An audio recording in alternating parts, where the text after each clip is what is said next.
The Prince by Niccolo Machiavelli. Chapter 7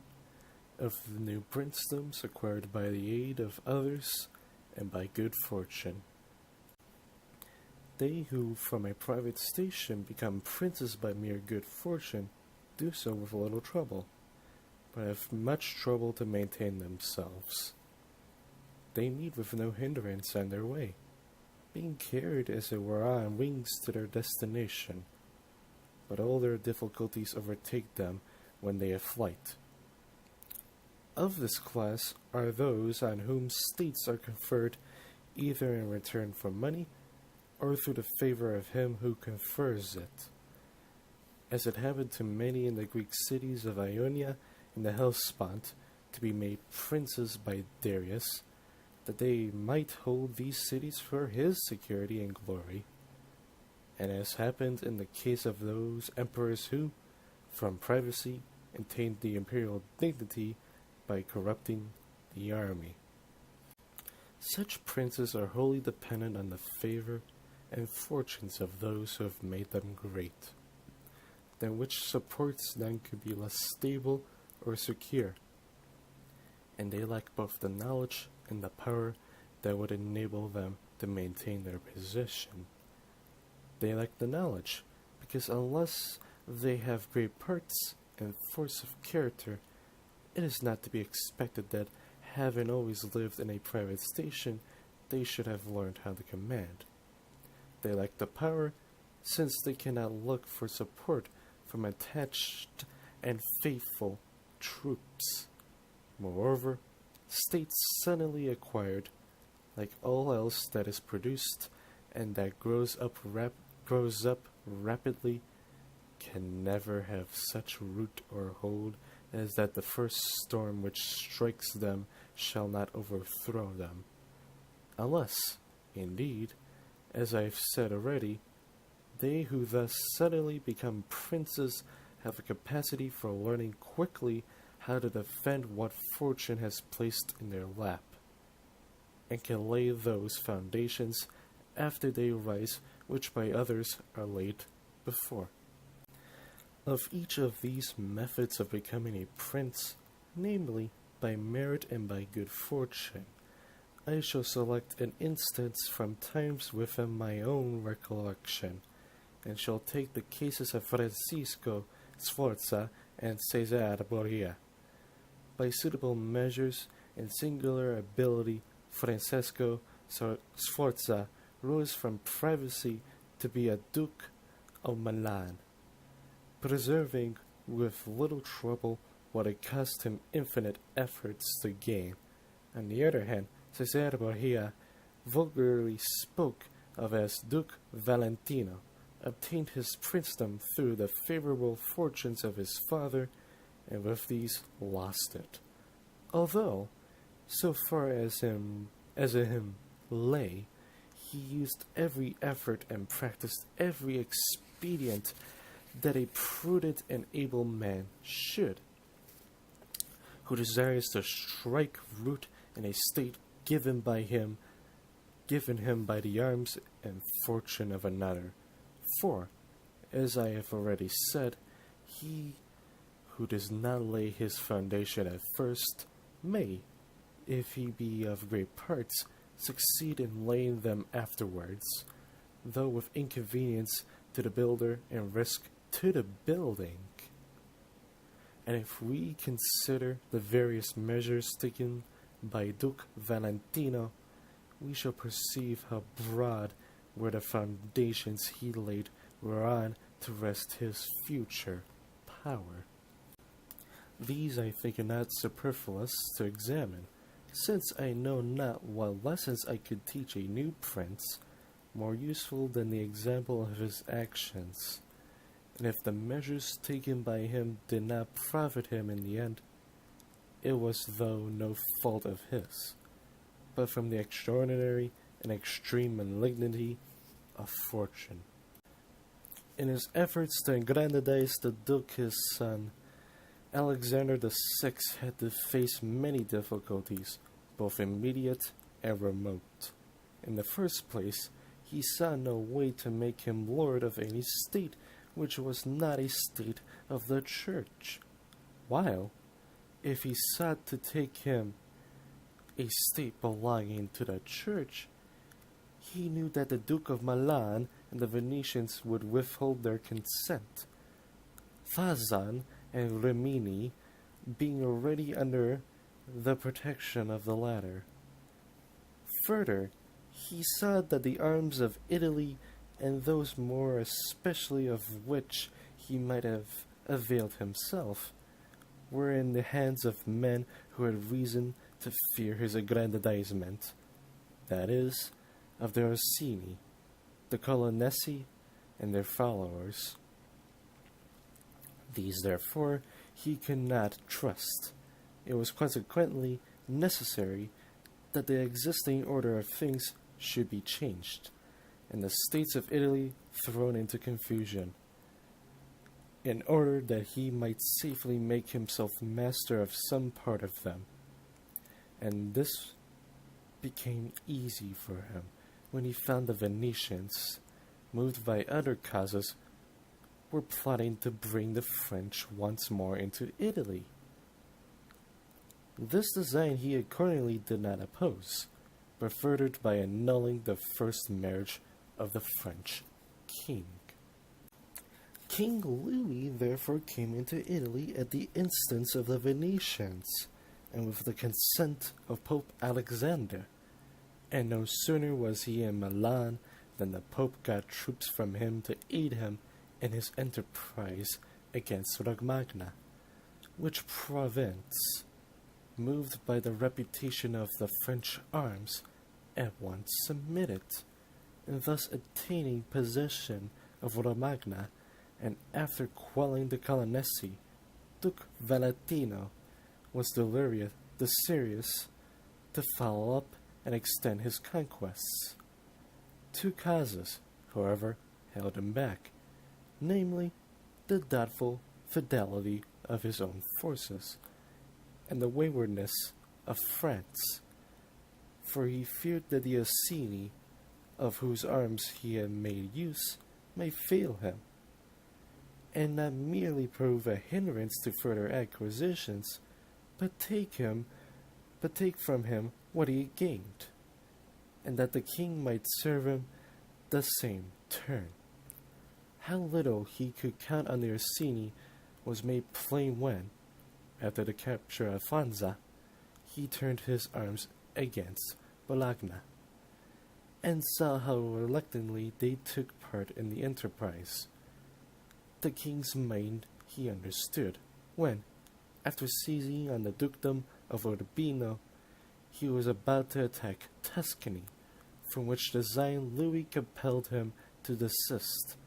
whereupon the duke resolved to depend no longer on the arms or fortune of others. His first step, therefore, was to weaken the factions of the Orsini and the Colonnesi in Rome. Those of their following, who were of good birth, he gained over by making them his own gentlemen, assigning them a liberal provision, and conferring upon them commands and appointments suited to their rank, so that in a few months their old partisan attachments died out, and the hopes of all rested on the Duke alone. He then awaited an occasion to crush the chiefs of the Orsini, for those of the house of Colonna he had already scattered, and a good opportunity presenting itself, he turned it to the best account. For when the Orsini came at last to see the greatness of the Duke in the church involved their ruin, they assembled a council at Meon in the Perugian territory, whence resulted the revolt of Urbino, commotions at Romagna, and an infinity of dangers to the Duke, all of which he overcame with the help of France. His credit thus restored, the Duke trusting no longer either to the French or to any other foreign aid,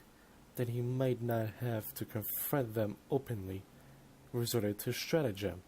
and was so well able to dissemble his designs that the Orsini, through the mediation of Signor Palo, whom he failed not to secure by every friendly attention, furnishing him with his clothes, money, and horses, were so won over as to be drawn in their simplicity into his hands in Senigalia. When the leaders were thus disposed of, and their followers made his friends, the Duke had laid sufficiently good foundations for his future power, since he had held all Romagna together with the Dukedom of Urbino, and had ingratiated himself with the entire populations of these states, who now began to see that they were well off. And since this part of his conduct merits both attention and imitation, I shall not pass it over in silence. After the Duke had taken Romagna, finding that it had been ruled by feeble lords who thought more of plundering than correcting their subjects, and gave them more causes for division than for union, so that the country was overrun with robbery, tumult, and every kind of outrage, he judged it necessary, with a view to render it peaceful and obedient to his authority, to provide it with a good government. Accordingly, he set over it Messer Ramiro de Occo, a stern and prompt ruler, who, being entrusted with the fullest powers in a very short time, and with much credit to himself, restored it to tranquillity and order. But afterwards, apprehending that such unlimited authority might become odious, the Duke decided that it was no longer needed, and established in the center of the province a civil tribunal, with an excellent president, in which every town was represented by its advocate, and knowing that past severities had generated ill feeling against himself, in order to purge the minds of the people and gain their goodwill, he sought to show them that any cruelty which had been done had not originated with him, but in the harsh disposition of his minister, availing himself of the pretext which this afforded. He one morning caused Ramiro to be beheaded and exposed in the marketplace of Cesena, with a black and bloody axe by his side, the barbarity of which spectacle at once astounded and satisfied the populace. But, remaining to the point whence we diverged, I say that the Duke, finding himself fairly strong in a measure secured against present dangers, being furnished with arms of his own choosing, and having to a great extent got rid of those which, if left near him, might have caused him trouble, had to consider, if he desired to follow up his conquests, how he was to deal with France, since he saw he could expect no further support from King Louis, whose eyes were at last opened to his mistake. He therefore began to look about for new alliances, and to waver in his adherence to the French. Then, occupied with their expedition into the kingdom of Naples against the Spaniards, at that time laying siege to Gaeta, his object being to secure himself against France, and in this he would soon have succeeded had Alexander lived. Such was the line he took to meet present exigencies. As regards the future, he had to apprehend that a new head of church might not be his friend, and might even seek to deprive him of what Alexander had given.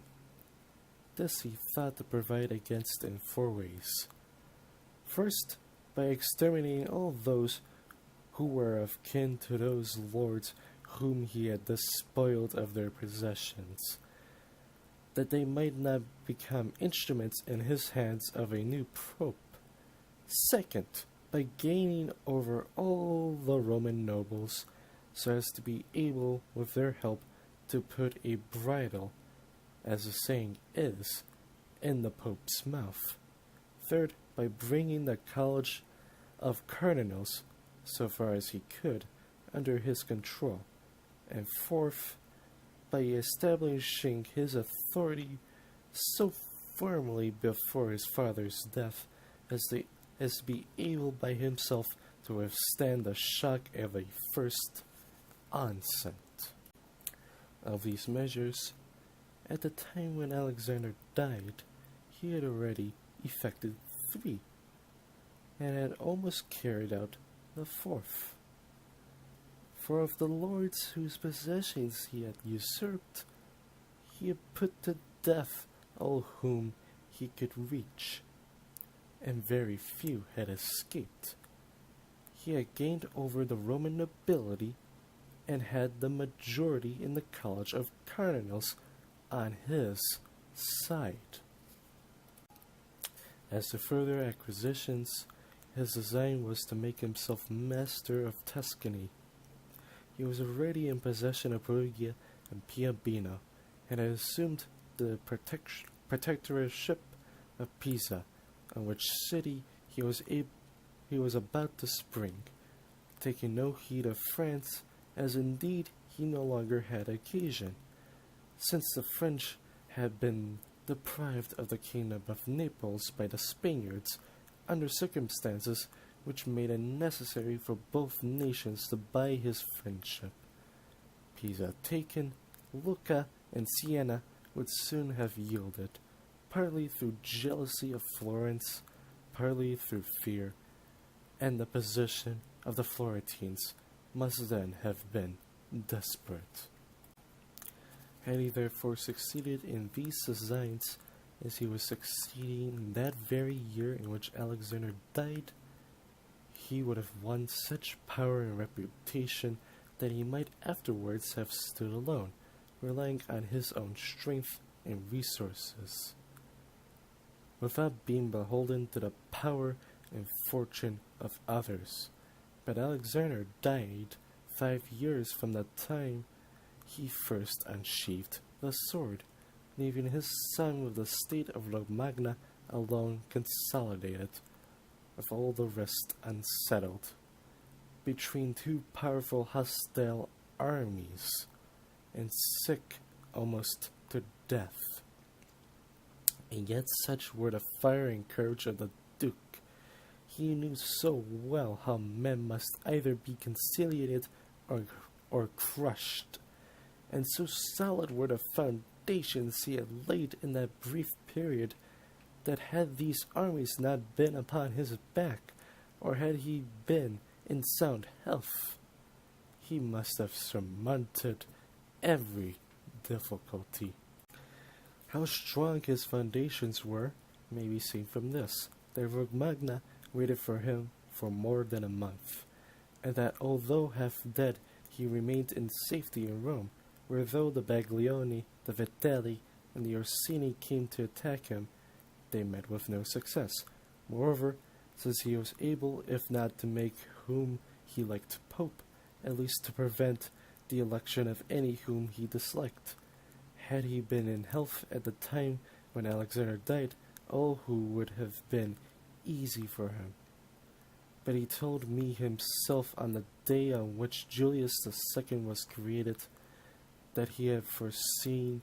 and provided for everything else that could happen on his father's death, but had never anticipated that when his father died, he too should be at death's door. Taking all the actions of the Duke together, I can find no fault with him. Nay, it seems to me reasonable to put him forward, as I have done, as a pattern for all such as rise to power by good fortune and the help of others. For with his great spirit and high aims, he cannot act otherwise than he did, and nothing but shortness of his father's life and his own illness prevented the success of his designs. Moreover, therefore, on entering a new princedom, judges it necessary to rid himself of enemies, to conciliate friends, to prevail by force or fraud, to make himself feared, yet not hated by his subjects, respected and obeyed by his soldiers, to crush those who can or ought to injure him, to introduce changes in the old order of things, to be at once severe and affable, magnanimous and liberal, to do away with a monotonous army and to create a new one, to maintain relations with kings and princes on such a footing that they must see it for their interest to aid him and dangerous to offend, can find no brighter example than in the actions of this prince. The one thing for which he may be blamed was the creation of Pope Julius II, in respect of whom he chose badly, because, as I have said already, though he could not secure the election he desired, he could have prevented any other, and he ought never to have consented to the creation of any one of those cardinals whom he had injured, or who on becoming pope